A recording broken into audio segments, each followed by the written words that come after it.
Right now at noon, 4 U.S. casualties as President Trump says he plans to continue large-scale strikes on Iran. Gasoline prices will probably be going up right away, right around 8%. As fighting in the Middle East intensifies, experts fear rising oil prices.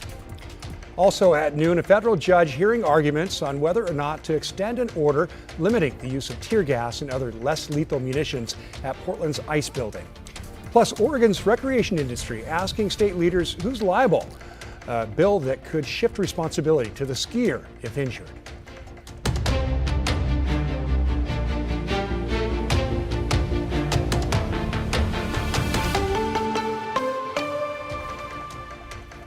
Yeah, taking a live look at the White House right now, where we just heard from President Donald Trump, who says operations in Iran could last 4 to 5 weeks, but he is prepared to go, quote, far longer. Good afternoon, and thank you for joining us. I'm Tim Gordon. The U.S. and Israel are pounding Iran for the third day today. In retaliation, Iran fired missiles at Israel, Arab states, and U.S. military targets around the region. As Iran strikes back, now 4 American service members are confirmed killed in action. We're also learning new details after the U.S. military said Kuwait mistakenly shot down 3 American jets, and you see one of them falling right there. While attacks from Iranian aircraft and ballistic missiles were underway, we're told the pilots ejected safely and did survive. Just hours ago, President Trump and Defense Secretary Pete Hegseth made their case for getting involved. It was our last best chance to strike what we're doing right now and eliminate the intolerable threats posed by this sick and sinister regime. This is not a so-called regime change war, but the regime sure did change, and the world is better off for it. In retaliation, Hezbollah says it launched strikes on an Israeli missile defense site. This as Israel says it's firing back on targets related to the military group in Lebanon. And on Sunday, an oil tanker caught fire near the Middle East, close to major shipping routes used to move oil around the world. About 20% of the world's oil passes through that area. Experts say it's not clear yet what caused the fire, but it could lead to higher oil prices and increased costs for other goods. There's no question that this will enhance inflation right now. Purchase a more efficient car, you can get a hybrid, you can get an electric vehicle. According to AAA, the national average for gas is just under $3 a gallon right now. But in Oregon and Washington, well, the prices are quite a bit higher, with Oregon sitting at almost $4 a gallon. In Washington, a gallon of gas will run you about $4.37 right now.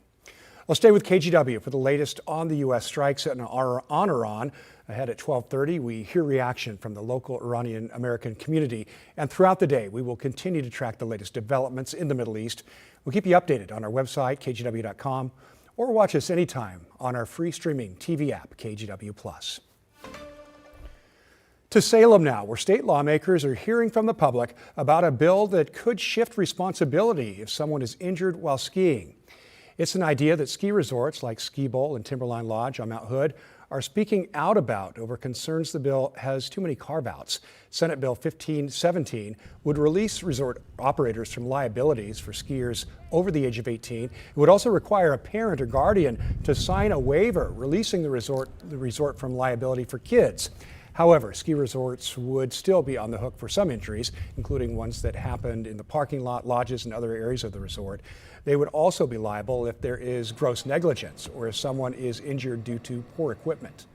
Families are losing access to the activities they love, whether that's skiing, youth sports, climbing gyms, paddling, or local fitness studios. One national carrier told me plainly, "We don't cover gyms in Oregon anymore." This non-friendly business environment affects the daily lives of Oregonians, particularly in a recreation hub like Central Oregon. The bill still needs to pass out of committee before heading to the House for a vote.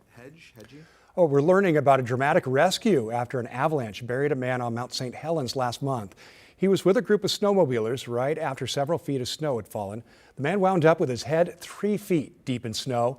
While others in his group began digging by hand, they called the volcano rescue team, which got him the rest of the way out. At first, he was unresponsive, but after CPR, he was breathing again. All right, we're going to check in with Rod Hill, who's up on the weather deck now. And where parts of the region could, hit 60 degrees today? You know, we hit it yesterday, Tim. Were you outdoors? Wow, I was for a while. It was very nice. Yeah. And that was, think about yesterday. We had a little bit of sun. Tim and I are neighbors pretty much. Pretty much. Up in Vancouver. So I can speak to your sky condition. We had partly sunny skies in the morning, and then we kind of clouded over in the afternoon, and we still hit 60. Well, today's the opposite. We've started with the cloudiness, and now we're starting to see clearing.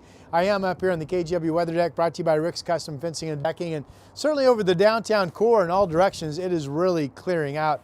Feels pretty good. It's 55 up here on the deck. Visible satellite picture real quick shows you the kind of circle of clearing that has come into Portland, and other areas here on the west side of Oregon will continue to clear out as well. And I think the coast will gradually get some sunshine. There's downtown Portland from our Rose City camera. I mentioned the weather deck is 55. PDX is 54, so pretty similar. Here's the reserve golf course from the Explorer Tualatin Valley live camera out in Washington County. You can still see a lot of clouds here, but they are trying to break up somewhat. So increasing sun across the region, 60 degrees at 4 o'clock should feel great for the second day of March.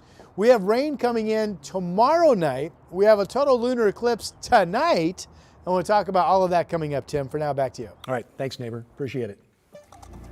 Well, happening right now, a federal judge is hearing arguments on whether or not to extend an order limiting the use of tear gas and other less lethal munitions at Portland's ICE building.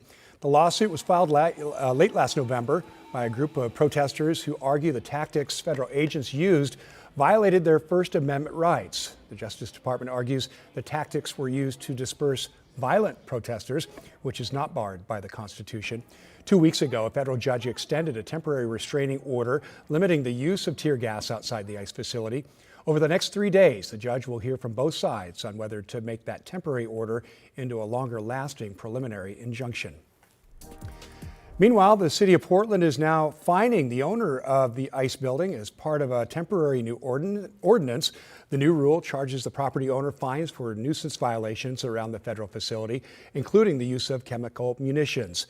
City Council passed the ordinance in December after hearing from neighbors at a nearby school about how the gas was affecting them. The ICE building property owner says the city is unconstitutionally punishing him for his choice in tenants. Fines will start at $5,000 for the first offense and go up from there. The ordinance will be in place for 6 months while the city works on a permanent rule. And a heads up to anyone who uses TriMet to get around. The agency has officially reduced some of its transit services to help close a $300 million budget gap. That means some bus routes will change, including lines 8, 24, 48, 75, and 76. Schedules for some other bus lines are also changing. You can find a detailed list of TriMet service changes on our website, kgw.com.